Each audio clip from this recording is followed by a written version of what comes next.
Hi అండి. Last వీడియోలో చెప్పాను కదా, మా వైపు అయితే కొన్ని కట్టుబాట్లు ఉంటాయని. అందులో ఒకటి ఇలా అరిసెలు వండిన వెంటనే కూడా గడ్డిపై పేర్చడమండి.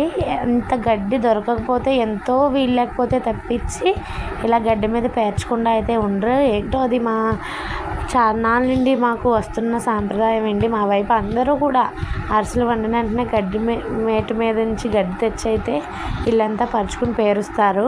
మా అమ్మమ్మ వాళ్ళ ఊర్లోనైతే మేము పిల్లలం కదా, వండేవాళ్ళం కాదు. ఒక రూమ్ మొత్తంలో గడ్డంతా పేర్చేసి ఆ వండినవన్నీ కూడా మేమే సదిరేవాళ్ళం అండి. మాకు ఎవరైతే పండగ చేసుకోరో, వాళ్ళ ఇంట్లో ఎవరైనా పెద్దవాళ్ళు కాలం చేసి పండగ ఎవరైనా చేసుకోలేని వాళ్ళు ఉంటే కనుక వాళ్ళందరికీ కూడా పండగ ముందుగానే మా వైపు అరిసెలని, కజ్జికాయలని ఎవరికి తోచింది వాళ్ళు వండి అయితే బాక్సులో పెట్టి పంపుతారండి. ఇక్కడ నేను అదే చేస్తున్నాను. ఎవరెవరికి ఏమేమి పంపాలో అయితే కేటాయిస్తున్నానండి.